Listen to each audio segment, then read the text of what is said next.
عليكم أصدقائي متابعي قناة سيموبراتيك. اليوم لدينا مشكل شائع جدا في أجهزة الHP المكتبي من نوع HP. هذا المشكل صراحة مزعج جدا، قد يواجه كثير منا. لاحظ حينما أقوم بتركيب كابل التغذية والضغط على زر الباور،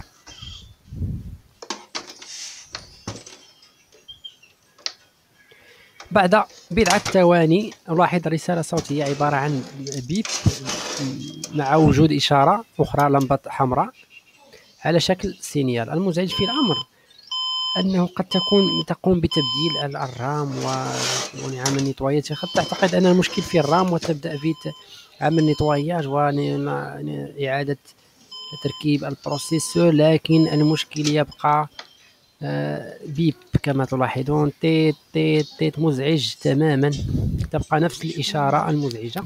وهذا ما سنتطرق إليه اليوم إن شاء الله، وسنتعرف على سبب المشكل. لا بل وسوف نتعمق في المشكل إن شاء الله. أول شيء أقوم به هو تركيب كابل التغذية في كابل التغذية والضغط على زر الباور وملاحظة المروحة، سواء مروحة التبريد أو تبريد البروسيسور أو مروحة تبريد علبة التغذية. ألاحظ هل ستقوم هذه المروحة باللف بضعة لفات هكذا حينما أقوم بالضغط على زر الباور. هل ستقوم المروحة باللف؟ لأن هذا سيفرق تماما في نوع العطل.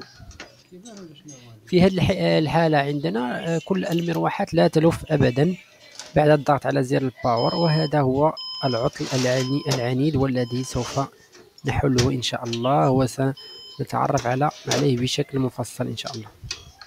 ثاني خطوة أقوم بها أصدقائي هو نزع هذا الكابل هنا ال ATX 12 فولت خاص بتغذية دائرة البروسيسور، ثم إعادة تشغيل الجهاز مرة أخرى. هذا هنا ألاحظ دوران المروحة، شاهدوا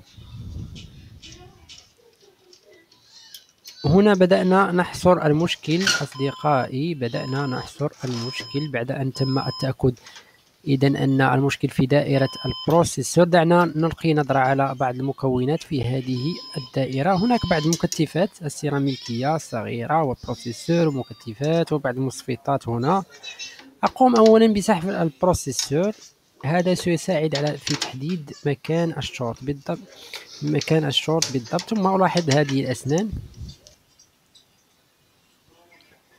ألاحظ هذه الأسنان هنا، هل يوجد سن ليس في محله أو قد يكون هناك تماس مع إحدى الأسنان الأخرى، وهذا عامل قد يسبب هذا المشكل طبعا.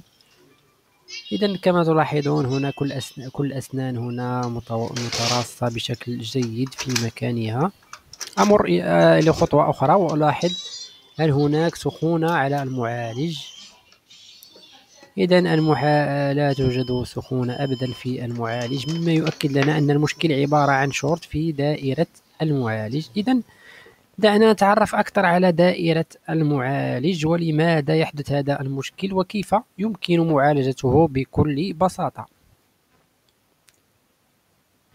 إذا لاحظتم في الصورة المكونات المعنية بالأمر هنا هي المصفطات بالدرجة الأولى، منها مصفطات الدرايفر والمكثفات والكويلات أي الملف، وهناك السورس مدخل 12 فولت. وهي مقسمة، هذه الدائرة مقسمة إلى 3 قنوات كما تلاحظون، القناة الأولى والثانية ثم الثالثة. إذا لاحظتم هنا عدد الملفات الكويلات كما تلاحظون، عدد الملفات يحدد عدد القنوات في المازربورد أو الكارت مير. إذن العطل لدينا في إحدى القنوات هنا، إذن يجب عزل القناة التي بها الشورت.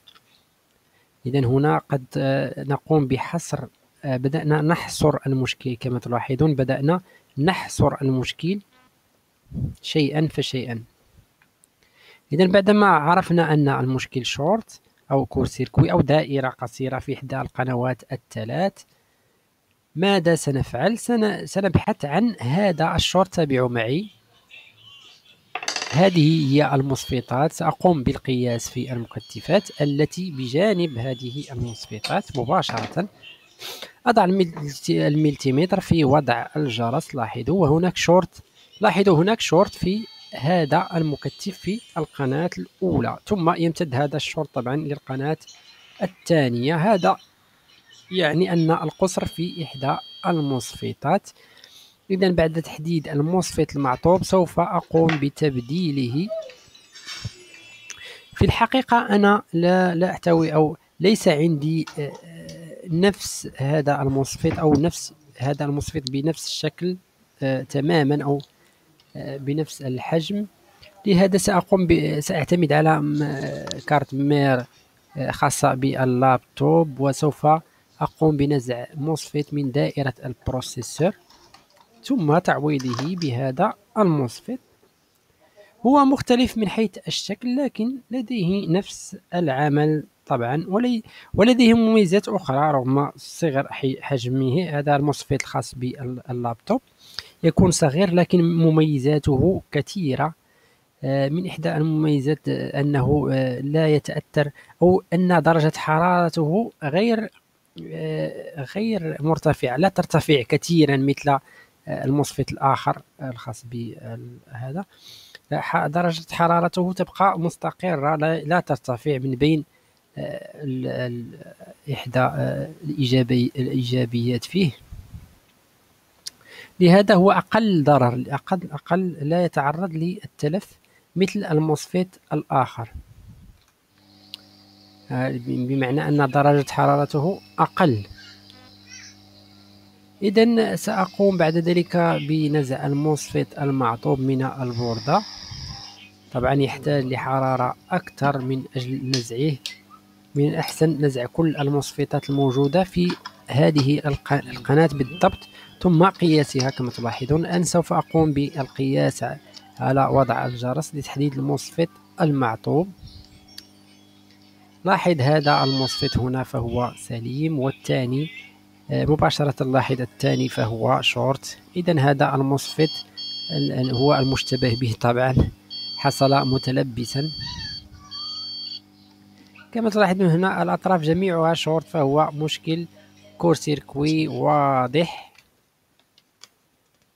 إذا سأحاول أن أجد طريقة من أجل تركيب المصفط الصغير في مكان الآخر في هذه البوردة. لاحظ شكل المصفط المعطوب في البوردة. لاحظ أن السورس ثم الجيت ثم الدرين، وفي المقابل سأقوم بتعويضه بمصفط ذو 8 أرجل لكن يؤدي نفس العمل 4 أرجل. لاحظوا هذه الديت بتعني الدرين، واس اس دسو ثم الجيت. إذا فنفس تقريبا نفس، سأقوم فقط بإشراك الأرجل. إذا لاحظ كيف قمت بتركيب المصفط الصغير هنا. إذا بعد تثبيت البوردة في مكانها سأقوم بتجربة.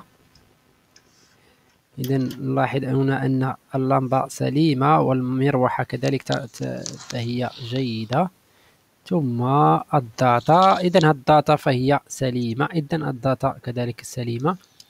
كان معكم السيمو براتيك. أتمنى أن أكون قد أفدتكم ولو